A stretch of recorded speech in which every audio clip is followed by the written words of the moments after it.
Good evening. This is the Elliott wave update for the S&P 500 for Tuesday, February the 8th, 2022. Markets perked up a little bit today, but that wasn't before they initially dropped. And here in the S&P, we reached session lows pretty much early in the session, and that was at 44.65. And off of that level, actually it was a little bit, 44.56.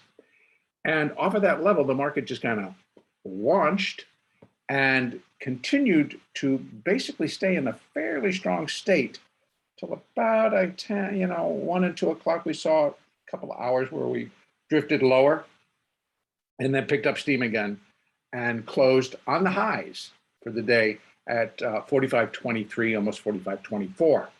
Now, that basically has not done anything for our current count or for expectations. It keeps open the door that if we are indeed within an intermediate third wave down, and this is wave one, we have A, B, and now we're completing wave C of minor wave two. And with that in mind, we have resistance for that. First of all, I would expect it to at least come up and either equal the high, which is 45.32, or exceed it. And the first resistance comes right at that level, but then the 100% level is at 45.53. Now, as we know, a small wave two even can retrace almost 100% of that first wave. And that would bring the market back up to 45.86. I don't see that, but I can't discount it or negate it. So right now, I'm looking at 45.53 to contain it, or actually anywhere in between 45.32 and 45.53. Now, the market, the only earnings that I saw today that kind of blasted through the stratosphere are Chipotle. Chipotle is a member of the Russell and also of the S&P, and is, I believe, in some of the retail or the restaurant sectors that break down within the Dow, the broader market. And plus it's members of a lot of ETFs, et cetera, et cetera. So they're right now up $115 post earnings. So they did report growth for the past quarter, et cetera, et cetera. And Chipotle normally will get a better reaction or a strong reaction in either direction.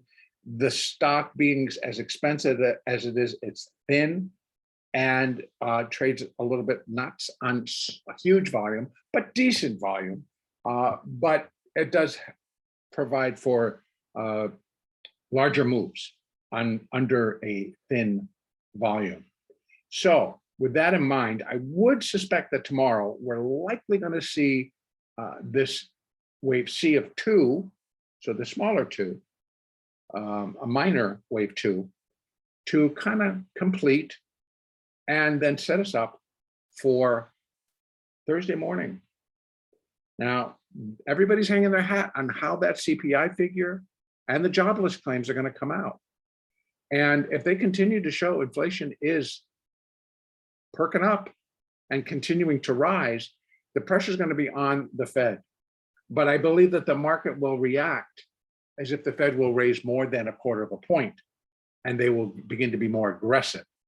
And it is truly up to the Fed to be aggressive to get a hold of inflation.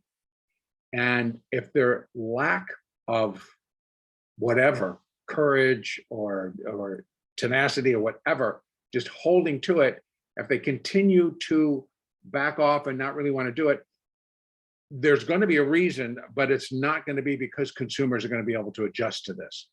So again, I think that we as the consumers and we as the traders will be the ones on the short end of that stick. So I think that if inflation continues to show strength and is above 7% now, that the market's going to react negatively. And that would suggest that this wave two would complete, and then we will drop in a wave three of three. So a minor third of an intermediate third, coming down. That wave should be very powerful. It should begin to accelerate pretty much from the get-go. So once this is complete, again, it likely is going to be triggered on some kind of news or something coming out that's going to jar the market and make and bring in those sellers. And I also believe that they're going to be sitting there waiting. You know, it's kind of like you've got that weight game going, and you've got one stack that sits on the buy button, and you got the other hand that sits on the sell button, and they're both of equal size. So could be a very interesting day. It's all going to happen prior to the opening on Thursday morning. But for tomorrow, I would believe that we're going to continue to see some upside, likely two-way play. Remember, we're still in that box. We're still range bound, although we extended a little bit to the downside and we extended a little bit to the upside, but we still have not broken out of Friday's range. And so Friday set the tone, and we're just trading right in between it. And so nothing tremendously happening today.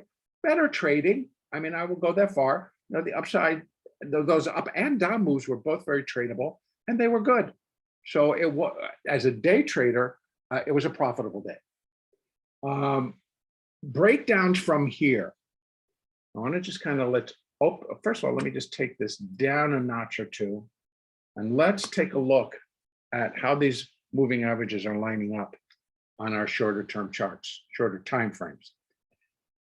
Right now, the 30-minute, actually, you got the 50 just beginning to break itself above the 200 moving average on the 30-minute chart.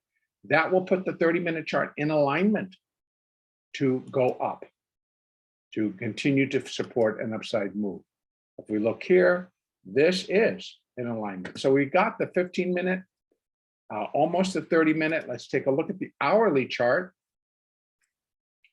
Hourly chart, barely. The 20 just crossed that 50. So actually, the S&P sits in a lot bit better position to continue to move higher than the NASDAQ, because the NASDAQ's moving averages are not in alignment. Either the 30 minutes not yet, the hourly isn't yet, and the daily isn't even close.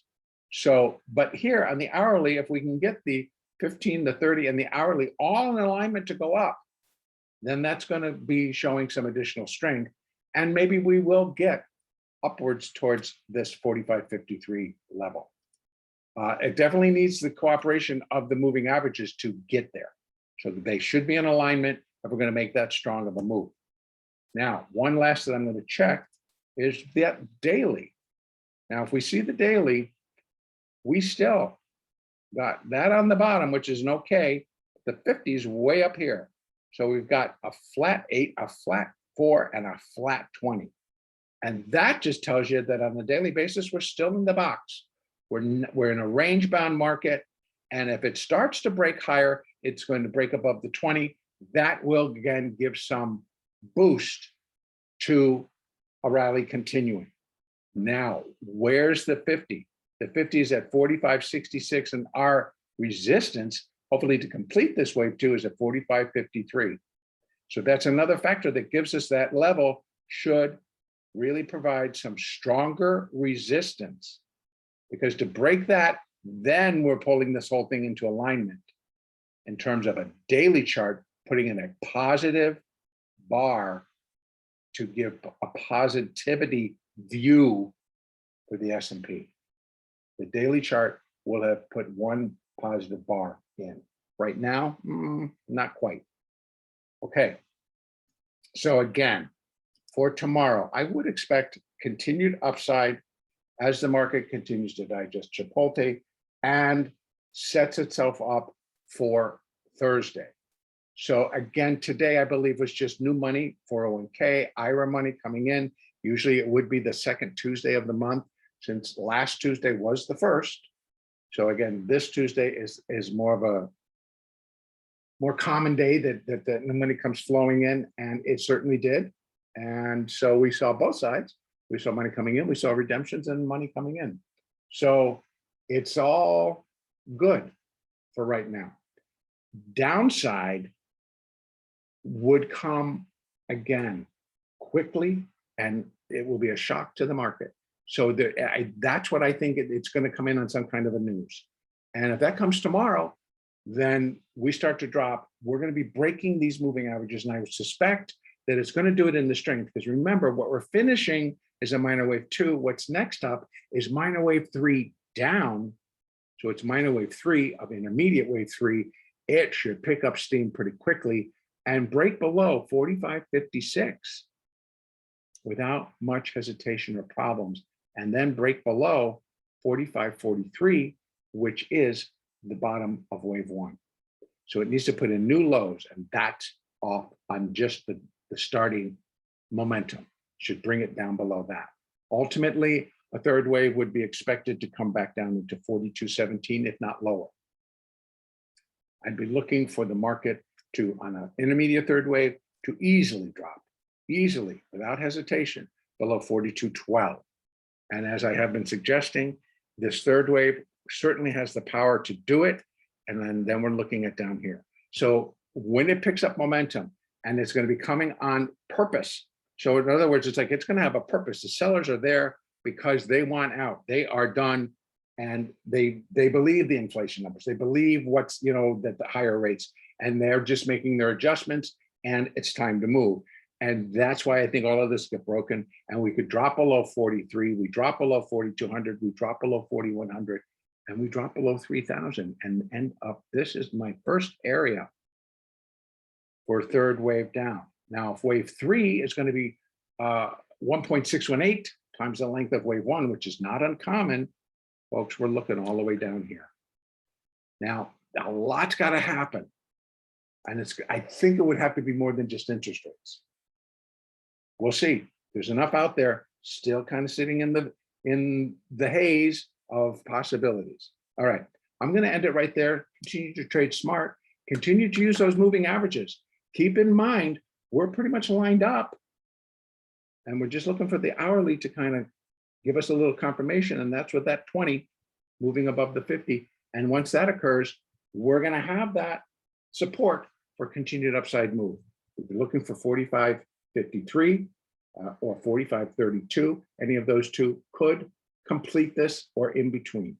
Next move would be down, but we might see it just kind of sit and wait as it waits for that number on Thursday morning. All right, that's it for today. The next update will be on Wednesday, the 9th.